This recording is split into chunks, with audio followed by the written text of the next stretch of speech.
अगस्त 1947 में भारत का बंटवारा हुआ और पाकिस्तान बना। कश्मीर पर पाकिस्तान की शुरू से ही नजर थी। 22 अक्टूबर 1947 को पाकिस्तान की मदद से कबालियों ने कश्मीर पर हमला कर दिया।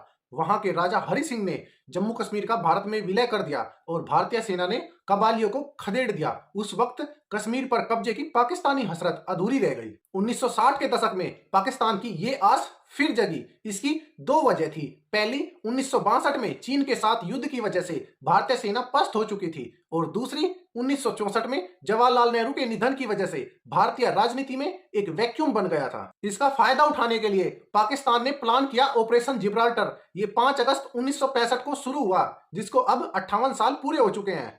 हम आपको आज इस वीडियो के अंदर ऑपरेशन जिब्राल्टर की पूरी कहानी बताएंगे और कश्मीर कब जाने चले पाकिस्तान से लाहौर छीनने की नौबत कैसे आ गई। अब कहानी शुरू करते हैं। स्पेन के पास जिब्राल्टर नाम का एक छोटा सा द्वीप है। 8वीं सदी में अरब देशों की सेना यूरोप जीतने के लिए पश्चिम की ओर चली तो उनका पहला पड़ाव यही जिब्राल्टर द्वीप था। यहीं से आगे बढ़ते हुए अरबी सेना ने पूरे स्पेन पर जीत दर्ज की थी। पाकिस्तान को लगता था कि एक बार उसने भारत के जिब्राल्टर यानी कश्मीर पर कब्जा कर लिया तो पूरा स्पेन यानी भारत में दबदबा बना लेगा।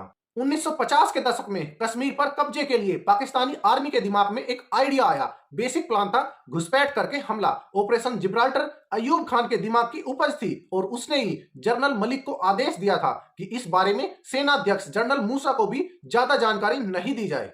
इस ऑपरेशन के तहत पाकिस्तानी मिलिट्री एक तरफ 40,000 लोगों को ट्रेनिंग दे रही थी और दूसरी तरफ इन लोगों को घुसपैठ कराने के लिए खुफिया जानकारी जुटा रही थी। इसी दौरान दिसंबर 1963 में श्रीनगर की हजरत बल दरगाह से कुछ पवित्र अवशेष गायब होने से अशांति फैल गई। मौके का फायदा उठाकर पाकिस्तान कुछ लोगों की घुसपैठ कराने में कामयाब रहा। ऑपरेशन जिब्राल्टर में शामिल लोगों को दो काम दिए गए थे। पहला, कश्मीरी मुसलमानों को भारत के खिलाफ भड़काना और दूसरा, भारतीय सेना की महत्वपूर्ण पोस्ट और चौकियों पर कब्जा करना। ऑपरेशन जिब्राल्टर के लड़ाकुओं को 6 समूहों में बांटा गया था और उन्हें मुस्लिम योद्धाओं के कोड नेम दिए गए थे: तारिक, कासिम, खालिद, सलाउद्दीन, गजनवी और बाबर। सभी समूहों को पाकिस्तान के एलीट स्पेशल सर्विसेज ग्रुप के एक अफसर दिया गया था।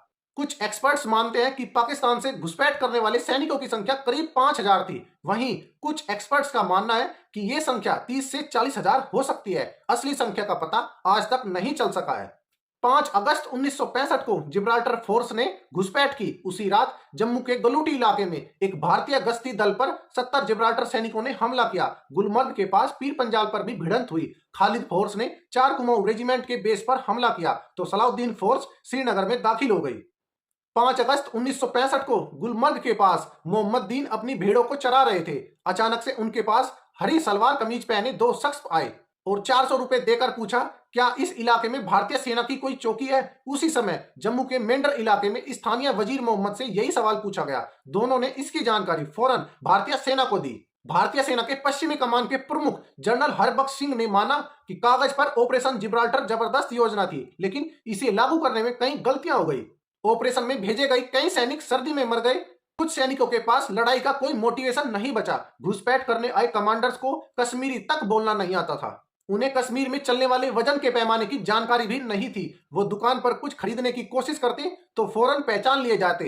लोकल कश्मीरी भी उनके खिलाफ थे क्योंकि इस ऑपरेशन का बुरा असर उनकी जिंदगी पर भी पड़ रहा था। 8 अगस्त को आकाशवाणी ने जिब्राल्टर फोर्स के पकड़े गए 4 अफसरों का इंटरव्यू प्रसारित किया। उन्होंने पूरा प्लान बता दिया। एक ऐसा ऑपरेशन जिसे पाकिस्तान के टॉप अधिकारियों से भी छिपा कर रखा गया। वो रेडियो पर चल रहा था। पाकिस्तान को लगा कि उसका ये प्लान फेल होने वाला है तो उसने तोपों से गोलीबारी शुरू कर दी। यहीं से भारत पाकिस्तान के बीच 1965 के युद्ध की शुरुआत हुई। 1 सितंबर 1965 शाम के 4 बजे का वक्त। दिल्ली के साउथ ब्लॉक के कमरा नंबर 108 में हलचल थी। तब के रक्षा मंत्री यशवंत राव चव्हाण यहीं रहते थे। वे अपने ऑफिस में काम कर रहे थे। तभी सेना प्रमुख चौधरी और एयरफोर्स चीफ अर्जन सिंह दाखिल हुए। वहां डिफेंस सेक्रेटरी पहले से ही मौजूद थे। वे लोग कहने लगे कि युद्ध शुरू हो चुका है। अभी रिपोर्ट आई है, छंब सेक्टर में पाकिस्तान की आर्मी भारत की ओर बढ़ रही है। उन्होंने चव्हाण से कहा कि हमें जवाब देना होगा। देर की तो रात हो जाएगी और हमारी सेना रात में लड़ने के लिए तैयार नहीं है। सेना जम्मू में है और उसे बॉर्डर तक ले जाने में वक्त लगेगा। अर्जन सिंह बोले, एयर ऑपरेशन। चव्हाण ने पूछा, आपको एयर ऑपरेशन पर कॉन्फिडेंस है? अर्जन सिंह बोले, एयर फोर्स इसीलिए है, आप ऑर्डर दें तो हम तैयार हैं। चव्हाण बोले, कितनी देर लगेगी? अर्जन का जवाब आया, 5 मिनट में आदेश चाहिए। इसके बाद चौहान प्रधानमंत्री शास्त्री से मिलने पहुंचे, लेकिन वो उस वक्त पार्लियामेंट में मौजूद थे। वो फौरन लौटे और अर्जन सिंह से बोले, मैं एयरफोर्स को छम्ब सेक्टर में अटैक का आदेश देता हूं। रक्षा सचिव PVR राव ने मौखिक आदेश को रिकॉर्ड किया। समय था शाम 4:45। ठीक एक घंटा बाद 5:45 पर पठानकोट एयरबेस से भारत के 8 वैम्पायर विमानों ने उड़ान भरी। यहीं से भारत पाकिस्तान के बीच 1965 के युद्ध की औपचारिक शुरुआत हुई। 1 सितंबर 1965 की रात प्रधानमंत्री कार्यालय 10 जनपद में उस वक्त प्रधानमंत्री लाल बहादुर शास्त्री अपने दफ्तर के कमरे में तेजी से चलते हुए कुछ सोच रहे थे। शास्त्री के उस वक्त सचिव रहे CP श्रीवास्तव ने अपनी किताब ए life of truth in politics में लिखा है कि शास्त्री इस तरह तेज चलते हुए तभी बुदबुदाते थे जब उन्हें कोई बड़ा फैसला लेना होता था। उन्होंने उस वक्त बुदबुदाते हुए कहा, अब तो कुछ करना ही होगा। 2 और 3 सितंबर को प्रधानमंत्री शास्त्री ने मंत्रिमंडल की बैठक बुलाई और पाकिस्तान पर हमला करने की योजना को अमली जामा पहना दिया। यानी अखनूर में पाकिस्तान के हमले के प्रेशर को कम करने के लिए भारत ने एक नया मोर्चा खोलने का फैसला किया। पहले तय हुआ कि हमला 7 सितंबर को सुबह 4 बजे किया जाएगा, लेकिन पश्चिमी अक्षेत्र के commander in chief lieutenant general Harbaksh Singh ने 24 घंटे पहले यानी 6 सितंबर को आगे बढ़ने का फैसला किया। इस पूरे ऑपरेशन का कोड वर्ड था बेंगल। पाकिस्तान को इसकी भनक न लगे, इसलिए जनरल हरबख्श सिंह शिमला में पहले से तय कार्यक्रम में शामिल हुए। कार्यक्रम खत्म होते ही हेलीकॉप्टर से बॉर्डर पर पहुंचे। सबसे पहले उन्होंने अमृतसर में कर्फ्यू लगाने का आदेश दिया। इसके बाद तय वक्त पर भारत की सेना 4 जगहों से पाकिस्तान में घुस गई और कुछ ही घंटों में डोंगराई के उत्तर में भसीन, दोगाइच और वागरियान पर कब्जा कर लिया। डोगराई लाहौर से कुछ किलोमीटर की दूरी पर पड़ता है। पाकिस्तान के लिए डोगराई सामरिक रूप से अहम है। वजह GT ट्रंक रोड या ग्रांड ट्रंक रोड है, जो दिल्ली अमृतसर से होते हुए लाहौर तक जाती है। डोंगराई में GT ट्रंक रोड के बीच इच्छोगिल नहर है। पाकिस्तान की सेना ने 1950 में इसे बनाया था ताकि इधर से लाहौर जाने वाले रास्ते को ब्लॉक किया जा सके। उस वक्त पाकिस्तान ने अपनी 2 कंपनियां डोंगराई में तैनात कर रखी थी।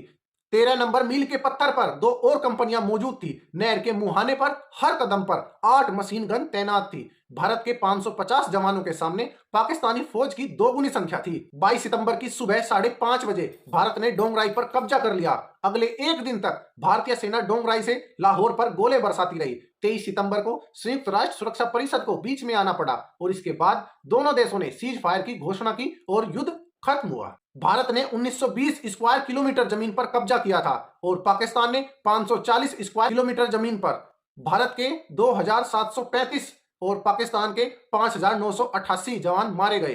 दोनों देशों ने जीत का दावा किया, लेकिन डिफेंस एक्सपर्ट्स की माने तो दोनों ही देश अपने सैनिक उद्देश्य को पूरा करने में असफल रहे। पाकिस्तान के राष्ट्रपति अयूब इतने हतोत्साहित हुए कि उन्होंने एक मंत्रिमंडल की बैठक में कहा था, मैं चाहता हूं कि यह समझ लिया जाए कि पाकिस्तान 50 लाख कश्मीरियों के लिए 10 करोड़ पाकिस्तानियों की जिंदगी कभी खतरे में नहीं डालेगा, कभी नहीं। अब आप सभी इसके बारे में क्या सोचते हैं तो कमेंट सेक्शन में जरूर बताएं। लेकिन मेरी राय में दोस्तों भारत जीता था। तो जाते जाते चैनल को सब्सक्राइब जरूर कर लीजिए। धन्यवाद।